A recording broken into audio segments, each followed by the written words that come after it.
Welcome to Business of Being Black with Tammi Mack. I am Tammi Mack. Hello. So we are talking about the deadly racially motivated mass shootings in Buffalo, New York.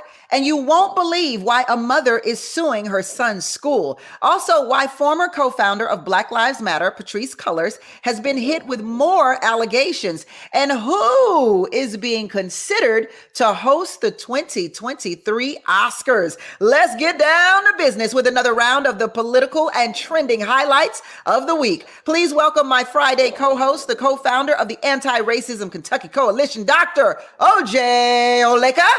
Hi. Good to see you, Tammi Mack. Activist and radio personality, Dominique DePrima. What's up, Tammi Mack? Comedian and filmmaker, Alicia Cooper is here. Tammi. And filling in for Ed Sanders, but not a stranger to the show by any means, the host of A Fresh Perspective, Jeff Charles. Hi, Jeff. Hey, I'm glad to be back with you guys. Yeah, we're going to start off with the hard stuff first. On Saturday, May 14th, a racially motivated mass shooting happened in Buffalo, New York at a Tops Friendly Market store. 10 people were killed and 3 others were injured. 11 of the victims were Black. Shockingly, the shooter, 18-year-old Peyton Gendron, live streamed the attack on Twitch for about 2 minutes before the platform removed it. Described as a massacre aimed at killing as many Black people as possible is what this was. And he pled not guilty to first-degree murder. How little has the country done when it comes to reckoning with the growing threat of white supremacy? I want to say this before we get started, because this has really shook me to the core. And as a radio host, a lot of my listeners are afraid to go out in public now because we don't know when the next one or where the next one will be. But my thing is, how is it that the feds can pull up Facebook and Twitter and Instagram and go through emails of these rappers and file RICO charges on them? But then when it comes to white supremacists who put a whole 180-page manifesto on their Facebook page, who goes into a grocery store and shoots a mass load of people on a platform, and they can't seem to stop or find them before these things happen. I mean, it really tells us where the priorities of America lies, and that's in letting white supremacists kill Black people and putting Black people away.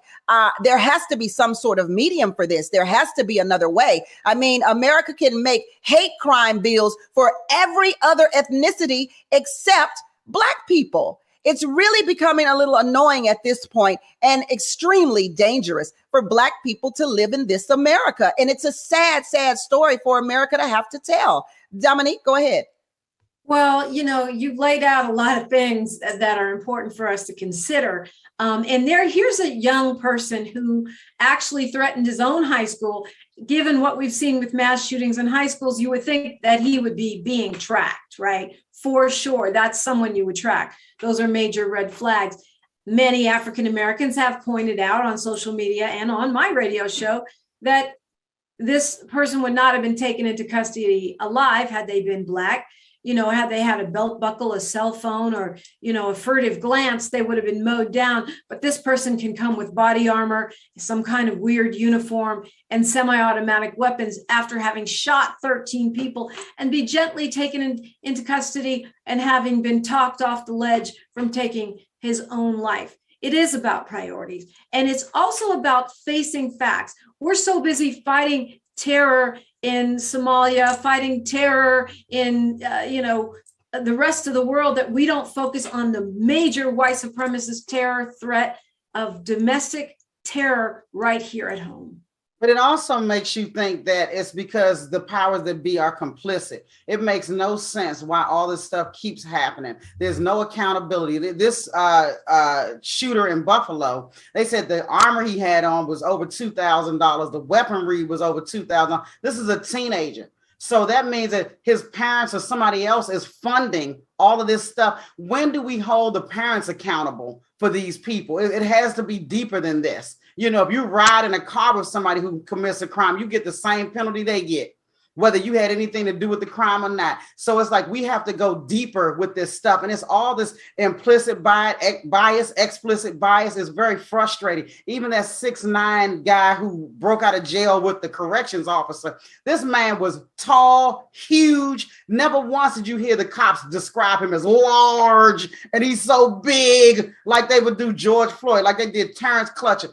Anytime a black guy, Alton Sterling, they were so large. They never used that adjective to describe this massive white male who escaped from prison. He was turned in without a scratch on him, just like the Buffalo shooter. So it really lets you know that this stuff is done on purpose, and they are planning on upholding white supremacy. They have no plans on changing any of these systems. If they had, it would have changed a long time ago. And I just have no faith in our system, any of the systems that are in place, because we haven't seen anything otherwise. Why does everybody else get a hate crime bill immediately and African Americans get nothing? Absolutely nothing. And you can go through all the rap lyrics you want and convict black men, but you can't go through a Facebook page with a 108-page manifesto or look at a white man's history and decide this could be problematic. We should Tammi, do you realize how many times I've been in Facebook jail for responding to white supremacy?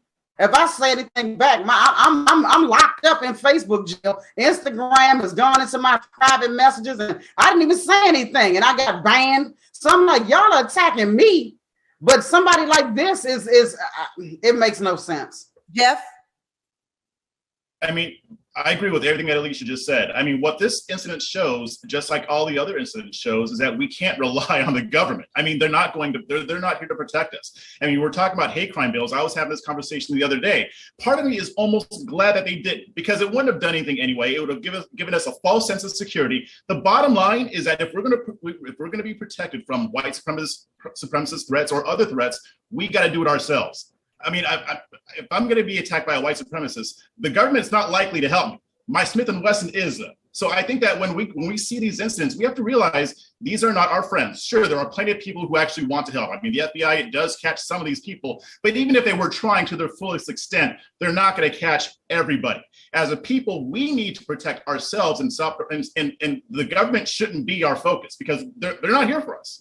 Well, I think the hate crime bills have more to do with the consequences that come along with it. I mean, you can carry a Smith & Wesson, but I doubt that you're ready and prepared to pull it out in the grocery store while you're picking up your orange juice. That's a different situation that I don't think anyone in that grocery store was prepared for. Not even the security guard that was shot and killed, who pulled out his gun to shoot at the man who had body armor on, and that did no good either. Go ahead, OJ. Well, this really is an incredibly sad and tragic case, and it actually reminded me of something that happened in Louisville some 4 years ago. We had a shooting in our local Kroger, one of them, and it was racially motivated as well. A few black folks lost their lives. I was talking to a colleague, a black woman, about this yesterday. That was her Kroger, and she felt like she couldn't go in there for several months afterwards, and she said a lot of people felt the same way. Everyone has made a lot of good points, and the only addition I would add is that this has real psychological challenges for black people afterwards, because nobody is going to follow up to then talk to the people who can't go to that only single grocery in their community. Right. Because again, this shooter chose this place because this was in the most predominantly black neighborhood in Buffalo with the one grocery store that they have. So we are certainly talking about white supremacy. That is absolutely a terrible domestic issue that we need to figure out. But there are other policy implications here as well. When you have one grocery for all the black people in your community, and you have somebody with this deranged mind, you effectively allow them to create a kill box in a grocery store. There are incredibly layered, deep problems from a policy perspective that we've got to figure out locally, state, and federally. But also, I think that we're right, that we have to look at these issues for ourselves and figure out how we can police our own communities. And by police, I mean, if you see something, say something. We've got to protect one another as citizens in this country. And Tammi, you mentioned the security guard who was also a retired cop and a father of three and a pillar of the community. And he was the good guy with the gun. And so that whole good guy with the gun thing, they want us to arm ourselves. He was trained for me, somebody, if I'm in a grocery store, you don't want me with a gun because I'm not the one. I'm already going to be flustered. I don't know what I'm doing. And this good guy with the gun thing, we really have to figure out how to best deal with these guns in America because they are the problem. This guy had better weaponry than the police. Just a quick note about the hate crimes bill, though. It's called the Asian American Hate Crimes Bill, but it funds hate crime prevention and reporting for everyone. It's not only for Asian Americans, it's for all people. And it added a couple of positions specifically dealing with Asian Americans, but we know that African Americans are the #1 target of hate crimes in this country, always have been and continue to be, even with the surge in Asian hate. And we know that hate crimes bill, regardless of what it's named, is actually meant to protect everybody, all Americans in all 50 states. Well, I just want to add that I think that there's an optics issue there, much like fund the police. You know what I mean? There's definitely a name situation, but then when you say there are specifics, go ahead, Jeff. I'm sorry. I was going to say, being armed doesn't 100% guarantee that you're going to get out of that alive. But the government's not going to help. And there have been mass shootings stopped by a good guy with a gun. It happened twice in Texas. There have been other mass shootings that have been stopped by somebody who knew how to use a gun. They were trained and they stopped the mass shooting or prevented it from getting worse. So it's never a 100% guarantee because that doesn't exist. Interestingly, they're usually not cops. Yep. Yeah, when I was in Texas in Target and I saw a man with a gun on the side of his belt buckle or pocket, and I was like, oh my God, no, anybody gonna do anything? And I was like, oh, this is Texas. Yeah. Texas. This is what they do. This is what they do. So unfortunately, I guess that didn't happen in Texas. I don't know. We'll take a break and be back. Welcome back to Business of Being Black with Tammi Mack. I am Tammi Mack, and today the Business of Being Black is the this week in political and trending topics. Let's go. So parents in the U.S. are in an uproar over the shortage of baby formula. The infant formula industry is a multi-billion-dollar business dominated by a handful of firms. In this country, only 4 companies control about 90% of the market, including about Abbott Nutrition, the firm behind the closed plant in Michigan. And typically the U.S. buys almost no infant formula from other countries. Lots to consider, like the pandemic-related supply chain issues and ingredient shortages led to some of these formulas being out of stock around the country. And during last fall and winter, there were reports of babies getting sick from a bacteria that can cause a deadly meningitis. 2 babies died. And Abbott Laboratories, maker of popular baby formulas, did not take proper steps to prevent the contamination. So the federal government relies on one single supplier to provide formula through its special supplemental nutrition program for women, infants, and children. That's WIC. We know it well. How do we get into this mess? And then I have to add that 192 Republicans decided against the emergency baby formula bill. It's interesting that we want to prevent abortions and there's no baby formula, but okay. Okay. Go ahead, Dr. Oleka.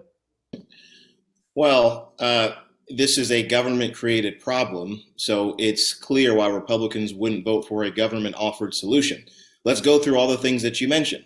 First, the government relies on one sole source for its supply for WIC. That is a problem. That's a law that the feds created that they can change. So as a result, Abbott has total control over the supply of this baby formula.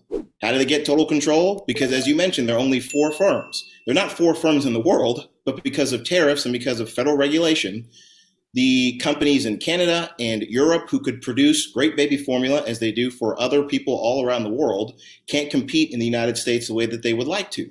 So what does the Biden administration do when there's an issue in Michigan? They shut down 40% of the production of baby formula with no solution. They did this in February. It's now May. So you have all kinds of families, all kinds of mothers, all kinds of babies for the last 3 months trying to figure out how to eat. And the Biden administration has no answer. It wasn't until people actually started to complain on social media and this was brought up to them that they actually decided to do something. But again, the thing they're doing doesn't solve the problem. So when you pass a bill that says, yeah, we want to increase baby formula, the result is government inaction and government bad policy. So asking the government to do more is not going to solve the problem. Dominique? Well, okay. I mean, we can break down all of the problems. How did this monopoly on baby formula come to be? Why is the government so bad at fixing problems? But I was happy to see the Biden administration moving to bring in, the Defense Production Act, so they can speed up formula, loosening the restrictions on WIC moms to be able to get formula from more than one provider, opening up to foreign providers of formula. All of those actions are swift and they're necessary. And I'm glad that the Biden administration is doing them. I think it's a little disingenuous to say the Biden administration just shut down this factory as if they did it because they woke up in a bad mood. I mean, there was problems with contamination and bacteria that were killing babies. So you kind of have to address that with swift action. It's a terrible, terrible situation. I don't have a baby. I know you do, Dr. Oleka, so I almost feel like I shouldn't be talking about it. But and I breastfed mine, so I didn't use formula. And whenever possible, I'm an advocate for that, but not everyone can do it. So we have got to get all hands on deck so that people can have the supplies if we can't feed our kids as a so-called first world country, then what can we do? Listen, I'm no mother, but I do remember mixing up some pet milk with a little bit of sugar and a little bit of to create a baby formula. Like, baby formula has not always been in existence. So I feel like there's got to be another way, right? Like, you can't just be strung out. Yeah, but Tammy, you're not supposed to add water to it or feed them rice milk, because you can actually kill your own baby by malnutrition. Like, homemade baby formula may be good for a day here or there, but it's not something that can sustain an infant. They have very demanding nutritional needs. So understood. But also, Doctor, like you said, the right didn't want to support this because it's more government overreach. Well, if you're the party of pro-life, you're pro-life, then that's what it is. Like, it doesn't make any sense. It's government overreach when you're getting in people's abortion business. You said it was a self-made created problem. Who cares who created the problem? We got to keep these kids safe. It's a created problem if you want to have an abortion because you didn't know the man you slept with. But the right wants to get involved in that. At the end of the day, we've got to solve this problem. It doesn't matter who created it. And if you're pro-life, get involved in helping solve this problem. Well, the reason why Republicans wouldn't support that bill is because the bill doesn't solve the problem. My point is that if the government is going to say, well, we're going to throw money at the baby formula shortage, the issue isn't with money. There is no drop in demand. The issue is with supply. Why is there an issue with supply? Because the federal government shut down a plant that produces 40% of baby formula in this country and then did not figure out a solution to find the other 40% that they just shut down. Yes, you want to protect babies. Yes, you want to be a country that offers opportunities for kids to eat. Nobody's debating that. But if you're going to be a competent federal government, you can't shut down 40% of the supply and have no solution. Actually, people are debating it, OJ. Otherwise, Republicans would have joined us and passed that child tax credit. So 4 million American children that are already out of the womb and grown could eat. But no, we threw them back into hunger and poverty because people feel like it's too expensive to pass the child tax credit. Meanwhile, we can send 54 billion to Ukraine at the drop of a hat. Yeah. Well, again, I'm glad that you brought that up because we're spending billions of dollars in Ukraine. But, once I found out that the government was blocking us from getting formula from other countries and they shut down the plant, I was like, okay, of course, that's why it happened. We can send all this money overseas, but we can't use it to get formula from other countries. Like, I understand that maybe some countries you don't want to get that stuff from, but I'm sure there are plenty of countries that produce baby formula that we could be buying right now to address that supply issue, and we're not. Precisely. Canada, countries in Europe, they make baby formula all the time. The only reason why they can't produce the way that they would want to for the United States is because of federal regulation. So I go back to what I said before. What they're trying to do in Congress is not a solution. The solution is to reduce regulation, what the Biden administration can do, and that way you can actually have more baby formula, you can have a higher capacity. Those countries or those companies in those other countries certainly want to sell to the United States. And we're talking about Canada and countries in Western Europe. It's not like they've got standards that the FDA wouldn't approve. And Patty Murray, who is the chair of the HELP Committee, the Health, Education, Labor, and Pensions Committee in the Senate, a Democrat, made a point to say everyone is failing on this. She made a point to say her own president is failing on this. So don't take the words of a partisan Republican like me. Look at Patty Murray, the senator from Washington State. I know you're not saying that's formula safe because it's coming from white Western countries. I need my baby formula regulated. I'm not just going to feed my kid any old thing. And I know you're not either, OJ. Again, if the Biden administration is going to shut down 40% of the baby formula in this country, they need to have a way at that same time that they shut down that 40% to provide it. This isn't rocket science that people in the FDA, people in the federal government should be able to figure out. This is a question of competence, and the Biden administration has none. He does make a point when he says, you shut down the plant, but you didn't have a backup there when you shut it down. So I don't know what that means, but it sounds like I found a way to become an entrepreneur, and that's to create baby formula. I don't know. You just talked about pet milk and water. I don't know if you want to put the recipe out there. You scared me, Tammi Mac. Throw in a little beer. A little bit of whiskey won't hurt, Well, Bette Midler did get into a little trouble when she said, why are we, basically why are we complaining about this baby formula when we've got breast? It's free milk. And I do understand that not all women can breastfeed. So she got into a little hot water on social media about that.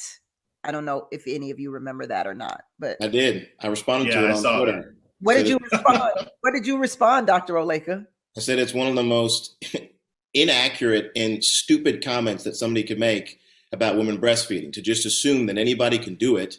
And the reason why they're not doing it is because they don't want to, is a complete misunderstanding of how the mother's body works, quite frankly. And I guess I made the second stupidest today when I said mix a little pet milk with a little beer. So we'll be right back.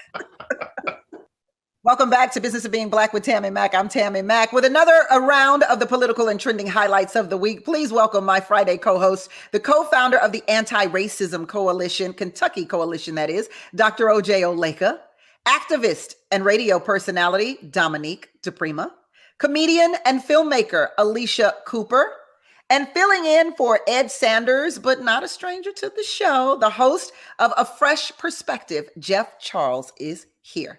Hi, everyone. Listen, it's so much to talk about. A lot happened this week. My goodness. A white mother of a 13-year-old biracial son in Virginia is suing his school over the anti-racism curriculum. His mother claims it has changed his overall perspective on race. We have a clip. Take a look. Right. We didn't have issues before. He's in 8th grade. They introduced this critical program, and now he's having racial issues that was not there before. What kind of racial issues is he having? Well, he's seeing himself just as a black man. He's seen things that don't go his way as racism, and he's finding safety in numbers now. So when you're saying he gets a bad grade at school, he blames racism, or a girl rejects him on a date, racism, are those the kind of things you're seeing? Yes, I asked him to clean the house, racism, yes. I think this whole idea is racism. First of all, he sounds like a comedian to me. And listen, I really hope, I hope that, well, I would wish that more parents of white supremacists would see this problem. That's what I would hope. Because if we had white mothers going on Fox News to say, well, I think that my son is a racist. He has done this 180-page manifesto that I found, and he thinks that black people are going to begin to control the world.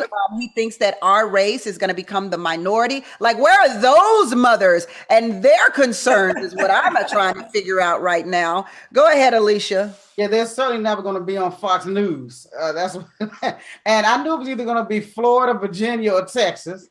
And this woman is such a daggone joke. First of all, the young man is aging, and 13 is around the time where you really start seeing race. That's when I started seeing it.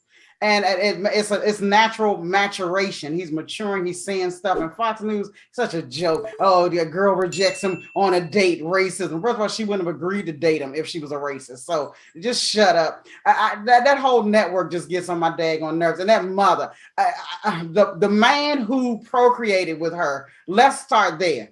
They need to stop sleeping with these white supremacists. They act like they can't see it in advance. Pay attention to who you're laying down with. How about that? Because now she said, I'm a single mother. So that means the man is gone. You left your child in the house with that woman. And that's a bigger issue to me than what he's talking about and learning in school. And you notice how she was slick. She didn't say critical race theory. She said critical. Then she paused and said program, because she knew she was about to tell a lie. They're not teaching critical race theory there. They're teaching him about life. And she's going to have bigger issues with him. Now, I guess he has more black friends because she's saying he's finding strength in numbers. So she's mad that the Negroes are joining together. But guess what, ma'am? That's what he is. When you slept with a black man, you knew you weren't having a white child. So stop playing dumb. I mean, well, she might not be playing. She might actually just be dumb. Well, I wish my mother would have gone on the news when I didn't get the part of Lucy in elementary school when they did the Peanuts play. I felt like it was racism, and I think that was my first experience with racism. Or I could have just been bad. I could have not been a good actress to play Lucy. Girl, it was racism for sure. I think it's racism today when I don't get these parts, even though it's black producers. Go ahead, Jeff. My thing is, why are you taking this seriously anyway? That heifer was lying. I don't believe a word she was saying. I think that she concocted most of this, at least most of this. If you notice that when she's talking, she doesn't go into any generalities as to what he's actually being taught. He's not talking about what the teachers said to him to make him think these things. To me, this sounds like what not all white people, but some, what they think of, what they think that we think when we're seeing them. That's how she was trying to explain it. Like, we don't think that every single thing is racism, but she was trying to make it sound like her kid was assuming that because of the color of his skin. Like, no, she got it all wrong. Like, if you're gonna lie about it, at least try to be convincing. Sit down with some black people and try to figure out where they're coming from, so that when you go on Fox News and you tell that lie, you're at least somewhat convincing. I don't believe a word of what she was saying. And that doesn't mean I don't think that there isn't problematic stuff being taught in schools in problematic ways. I do think there are some issues, but this ain't it. Dr. Oleka? I look at this, I think, in a different perspective. I actually had a conversation with a father the other day. He and his wife are white. They have an adoptive black son, and he reached out to me just from mutual friends and said, look, our kid is about 9 years old, and he's really starting to talk about race and understand race, and we don't know how to understand it. And we had a conversation. Obviously, it said, well, you have a black son, so this is how he's going to experience the world in a way that's different. I talked about the importance of having black male mentors, people that he can see that look like him, that he can look up to. I bring that up in this context because it's unfortunate that this woman, if she is telling the truth, is effectively putting out in the public that she has difficulty raising her son, who is a different ethnic background than her. Her son is mixed, but the world sees him as black, and he's now understanding that. And that's how he apparently, again, assuming this is all true, is starting to identify. I can see how that can be hard for parents. My wife is Filipina. I'm black. Our oldest daughter has some Asian features. So we've had conversations about how is she going to identify? Is she going to consider herself to be Asian only? Is she going to consider herself to be a black woman? How do we help her understand that she is multiracial and multi-ethnic? So I bring it up to say, yes, if she's lying, then she's lying, and that's a problem. I don't like the fact that these conversations about parenting in multiracial families have become so politicized that this woman felt that the right decision was to get on national television and effectively air her grievances about the difficulties of parenting. So I hope she can get that figured out. I really do, because that young man is a black man. That's how he is seeing himself. That's how the world sees him. And he's got to figure out a way. Hopefully he can get some mentors in his life to speak some positivity into him about what that means to be black. Yeah, I myself identify as a white woman, but I've not found any mentors to guide me through that. Dominique, go ahead. Well, my mom is white and my dad is black, and I've had these conversations from every angle you can imagine. But what was so frustrating for me about watching this woman, number one, she's willing to throw her son under the bus on national television, mocking and belittling him as a black man. That's going to do lifelong damage, not only to her son, but to their relationship. Number two, she clearly has invested zero time in understanding the black experience, black history, or what she was taking on by giving birth to a black child. And yes, I agree with Dr. OJ. We have to know the difference between ethnicity, culture, nationality, and race, which is a made-up social construct, so that we don't say dumb stuff. when this child discovered that he was Black, which is what it sounded like happened, and then got him some Black friends, she was offended. She should have done the research, done the work to be able to support him as a Black child with multi-ethnic, multicultural roots in white supremacist America. Otherwise, you're sending this child, you're sending them with a knife to a gunfight. And that's not fair. I've had this argument with several white moms who have Black children who are in denial. Well, he's not really Black. I don't even believe in the term biracial. I think there's one race. It's the human race. You can have multi-ethnicities, multicultures, and multiple experiences. Maybe dual nationality, but we're all human race as far as I'm concerned. The Roper School, America's oldest K through 12 school for gifted children, is facing controversy after students were given an assignment on primates titled An Introduction to Primates, and former President Barack Obama's photo was listed. On Tuesday, a spokesperson for the school released this statement: "We are aware of the lesson taught and continue to review the incident. We are not providing additional information out of respect for the privacy of our community members." Interesting. Dominique, let's stay with you on this. Well, just to say that they said a lot of nothing. They couldn't even condemn the fact that President Barack Obama was portrayed as a primate. You can at least do that. You can at least do that. We'll hear our other panelists' comments on why Barack Obama was on the cover of a primates list after commercial break. We'll be right back on Business of Being Black with Tammi Mack. Don't you go nowhere. Alicia, you on fire today, huh, boo? Okay. Let's get down to business. It's another round of the political and trending highlights of the week on Business of Being Black with Tammi Mack. I'm Tammi Mack. Please welcome my Friday co-host, the co-founder of the Anti-Racism Kentucky Coalition, Dr. O.J. Oleka, activist and radio personality, Dominique DePrima, comedian and filmmaker, Alicia Cooper, and filling in for Ed Sanders is host of A Fresh Perspective, Jeff Charles. I'm a little offended that y'all didn't really pay attention to me identifying as a white woman, but okay. Well, you're an actress, so mentor, you can be identifying as anything. I got crickets on that one. I got complete crickets on that. I would recommend Robin DiAngelo as your white mentor, Tammi, if you're looking for one. Who should be my mentor? Robin DiAngelo. Okay. You think about your fragility. So Yeah, you're not fragile though. Let's get to, damn it, that takes me out of the white woman race, I guess. Listen, Dr. Oleka, you go ahead and talk to us about this Barack Obama being a part of a list of primates at a private school, high school, that is. Actually, the school is K through 12. Yeah, I actually, as a former educator, I am legitimately interested in how this manifested. Obviously, the president is not a primate. It's a silly thing to even have to say that out loud. But I am actually curious as to how the teacher came up with this lesson, how the students reacted. And I want to know what the school is going to do to root out this problem, because this is the kind of thing that gets a headline, which means there were probably incidents similar to this within this teacher's teaching in the past, which obviously is a challenge and a problem for all the things we've talked about already today.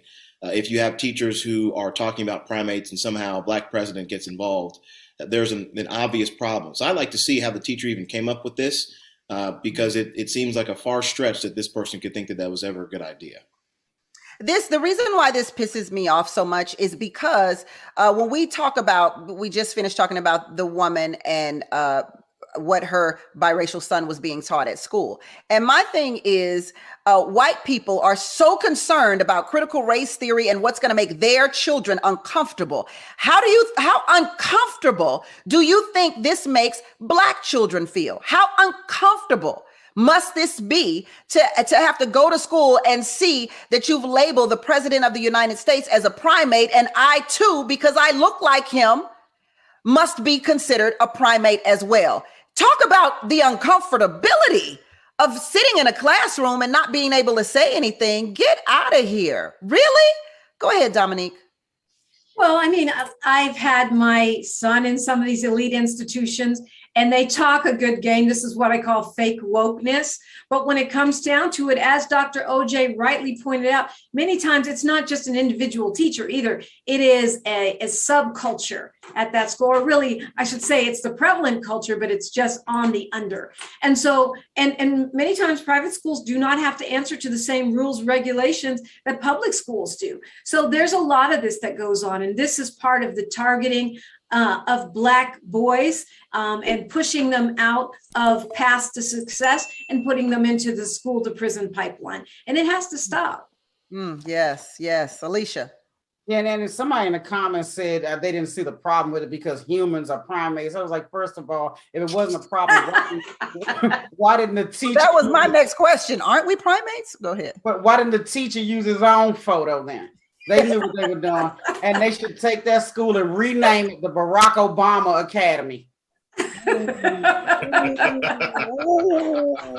Go ahead, Jeff. Yeah, I know this doesn't happen at most schools, but I think this stuff happens more often than we think. Because it seems like every few weeks I'm seeing a story like this. Like the last week I saw one of a school having Black students pick cotton. I saw another one with a teacher dress up, put on blackface to protest COVID mandates, and she thought she was Harriet Tubman. This happens more often than we think it does. And yeah, I think it should be talked about. My thing is, I don't even know what they're hoping to accomplish when they do stuff like this. But obviously this is a thing. I believe what Dominique is saying, about the fake wokeness. But I think this happens far too much and it doesn't get as much play. And maybe it should be blown up a little bit more. I wouldn't mind seeing that. Yeah, and maybe some people need to be fired as well.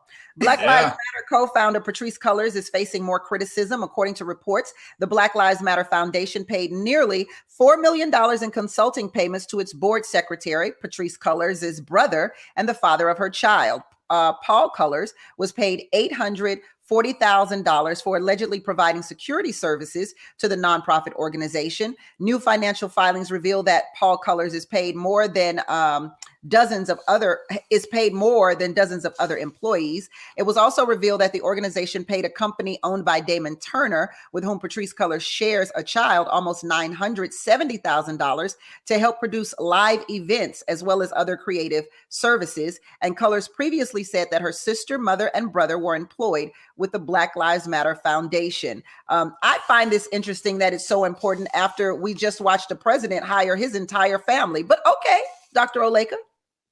Well, obviously there are different laws that apply. You can hire people to work in the presidential administration. If you have people on your board as a nonprofit, yet they have to sign a conflict of interest statement.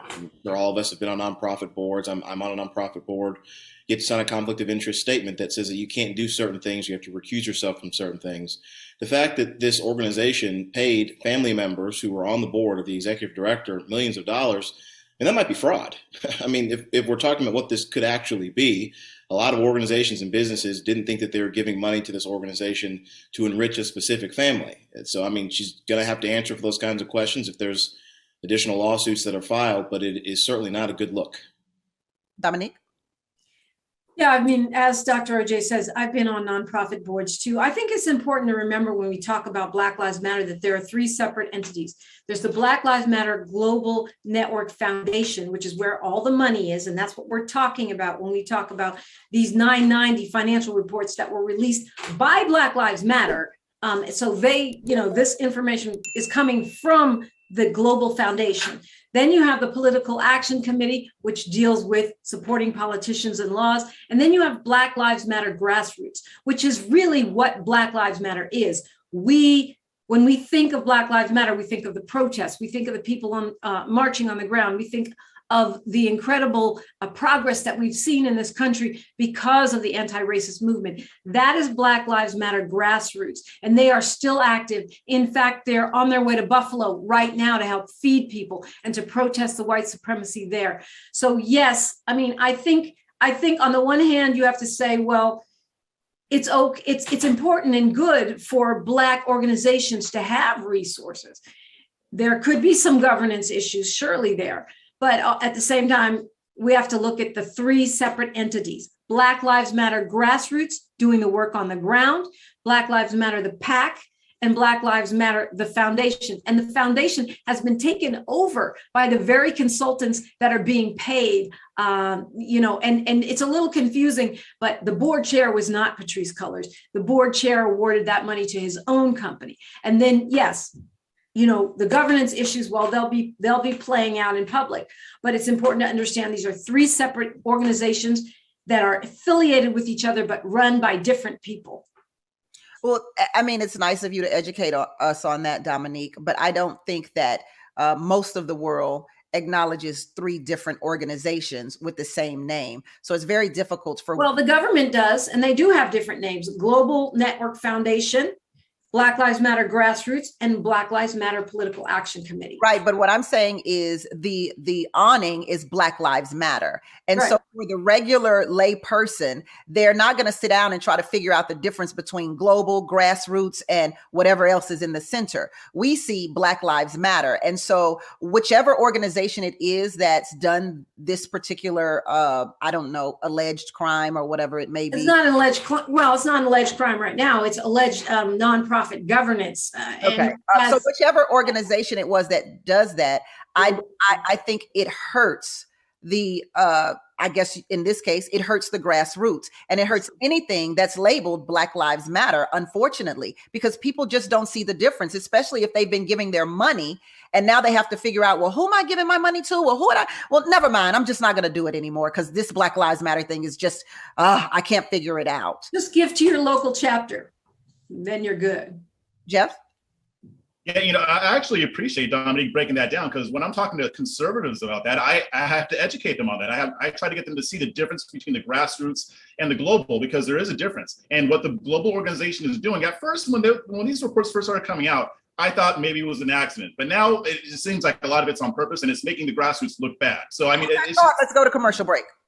Welcome back to Business of Being Black with Tammi Mack, where we're giving you another round of political and trending highlights with today's guest. Okay, Jeff, you had a thought before we left off. We were talking about Black Lives Matter and the three different branches of Black Lives Matter. Yeah, I mean, there's an issue with the Black Lives Matter Global Foundation. I mean, and these stories have been coming out ever since last year about supposed malfeasance. And at first I thought maybe it was incompetence, but as time goes on and more of these stories come out, it's starting to seem like at least some of this is on purpose. And we'll see how the investigations shake out. But it does give a bad name to a lot of the local chapters, who I tell a lot of conservatives there's a difference between the local chapters and the Global Foundation. I may not even agree with all of the politics of the local chapters, but they're doing the work in the communities, they're feeding people, they're serving their communities. So like Dominique said, if somebody's going to donate money, it needs to go to the local chapters, in my opinion, because the Global Foundation can't be trusted at this point. Yeah, but I'm just suggesting that regular people see Black Lives Matter and they don't care if it's local or global. That's true. Because but it's our job to unpack that, Tammi Mack. Did you see the announcement that Black Lives Matter Grassroots has been locked out of their social media by the Black Lives Matter Global Network Foundation, so that they can only request tweets and posts to go to their 4 million followers, and then the board can reject it or not reject it? I mean, that's the kind of thing we're talking about. So I think it's up to us as Black media to help people understand what's going on, so that they don't believe everything they see.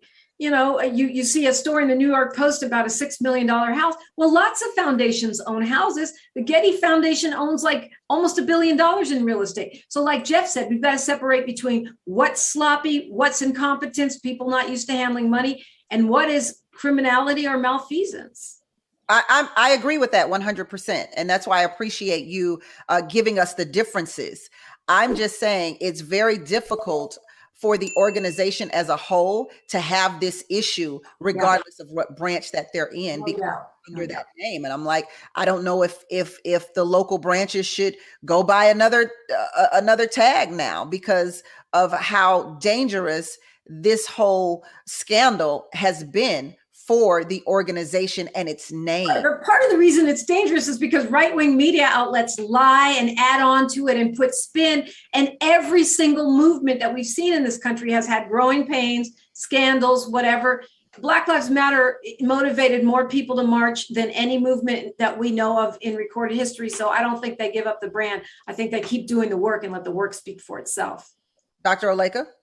One the right wing that said to Patrisse Cullors, "Why don't you put your family on the board and pay them millions of dollars?" You can't dress this the family thing up wasn't on the board. you You're confused. The family was paid for jobs. They weren't on the board. Based on the report that we got, you had family members on the board, and then they paid themselves. Well, currently, there are no family members on the board. Currently, Global Network Foundation is run by consultants who have minimal ties to Black Lives Matter. Again, if you are an organization that was expected to give money to a specific cause, and it turns out that the family members of the executive director got paid millions of dollars, you're probably going to get under the accusation of fraud. That's not a right-wing talking point. That's just the law, as we've all pointed out. Yeah, I don't think we're at millions, but yeah, I think it could be problematic. We have to see, like you said, how it plays out. Alicia? Yeah, and they were like three main founders. They keep focusing in on this one lady, so this is going to be interesting how it all shakes out. I'm still doing my research. Well, yeah, I think they're focusing on Patrisse because Patrisse bought the real estate. Patrisse paid her, the father of her child. Okay, wait, Tammy, not true. Patrisse bought real estate from her private funds. Those are her homes and her family's homes. The $6 million house was bought. Well, I don't know. She may have had something to do with that, but that was bought by the foundation, and that belongs to the foundation. Right. I understand that, but I guess I'm saying her connection. These are where her connections had been. Right. Plus, the other two founders had already left by the time all this is happening. So Patrisse Cullors is going to be the focus because she was the last of the original founders that was still at the foundation. Now she's no longer there either. There is certainly a lot to unpack in the Black Lives Matter issue. And I really hope that it does not hurt the movement. And I hope that they can push forward, move forward. And I certainly hope that the local chapters aren't affected by it as well. I hope we can still fight and make that matter, make Black lives matter. That's what I'm hoping. Okay, so let's talk about Jay-Z because he's doing a little Black Lives Matter in himself. According to reports, New York State Senate passed a bill that would limit song lyrics from being used as evidence in criminal cases. Senate Bill S-7527, also known as the Rap Music on Trial Bill, will not ban the use of lyrics or other creative material in court, but prosecutors must prove that the lyrics are literal rather than fictional. The bill is currently pending as it awaits approval from the New York State Assembly. The bill is supported by celebrities such as Jay-Z, Meek Mill, Fat Joe, Kelly Rowland, and others. If the bill passes, what would this mean for artists such as Young Thug and Gunna, who are both facing RICO charges? If convicted, the defendants could spend decades in jail. Jeff? Yeah, I mean, I will say that if you commit a crime and then rap about it, I don't feel bad for you if you go to jail. At the same time, I don't think that the government should be able to use that. I mean, I think that if you're going to accuse somebody of a crime, whether it's murder, tax evasion, what have you, I want the government to have a higher standard of proof than that. I want them to have concrete evidence that a crime was committed before they throw someone in a cage. And rap lyrics, really, I'm not even sure how many convictions they've been able to get based on rap lyrics. Chances are there was other evidence of a crime committed or the person was being railroaded. So I'm not a fan of using lyrics in evidence to convict somebody. Alicia? Yeah, lyrics shouldn't be evidence. Like they could be hyperbole, it could be anything. But I don't really even know a lot of the rap lyrics. One thing that I always remember, which was my favorite lyric of all time, is industry rule number 4080, record company people are shady. That's my favorite lyric. There it is. So ABC Entertainment president said the network is open to Chris Rock hosting the 2023 Oscars following the Will Smith incident. Should Chris Rock get another shot at hosting the Oscars? First of all, I think people need to remember, I don't believe Chris Rock wasn't hosting the Oscars when this happened. That he wasn't the host, but he has hosted before. Should he get another swing at it? Oh, no pun intended. Dr. Oleka? Well, I mean, obviously, he certainly should because he's done it before. He's a comedian. He's a funny guy. For the look of it, though, I probably wouldn't choose him next year. because, again, Will Smith certainly did a terrible thing this year's Oscars, but Will Smith is a decorated actor. He's done a great job throughout his career. Same thing with Jada Pinkett Smith. I think it would just be, see, you're going to make me do the pun too. I was going to say it'd be a slap in the face, but now I don't know what to say. But it would be inappropriate to pick Chris Rock probably next year. Jeff? I think Chris Rock should host all the Oscars. I don't watch him, but I think he should. I mean, I think you really got to hand it to him, because I think he does a great job when he shows what he's doing anything. Yeah, I'm a dad too, so okay. Dominique, what you got? Sure, Chris is great, but I do agree with OJ on this. Oh, you don't think he should? Well, no, not next year, because all it's going to make us talk about the whole time is the slap instead of the movies. But I would love to see Chris Rock in the future, because he's funny and talented, and I always like seeing him. Well, I think the Oscars need a boost in ratings, and so having Chris Rock host would probably be their best bet. Alicia? True. Yeah, I think it sounds like his representatives are using this as leverage to get him that job back. But Chris will be safe because Will has been banned. But I don't want him up there flinching every time he tells a joke, because he's afraid that somebody's going to storm the stage. So this is going to be interesting. I think he's a good host. I think he's been a good host in the past, and I think he's a good selection. TGIF is coming up next, so stick around for TGIF. This concludes The Business of Being Black with Tammi Mack on Foxsoul. Thanks, and have a great weekend.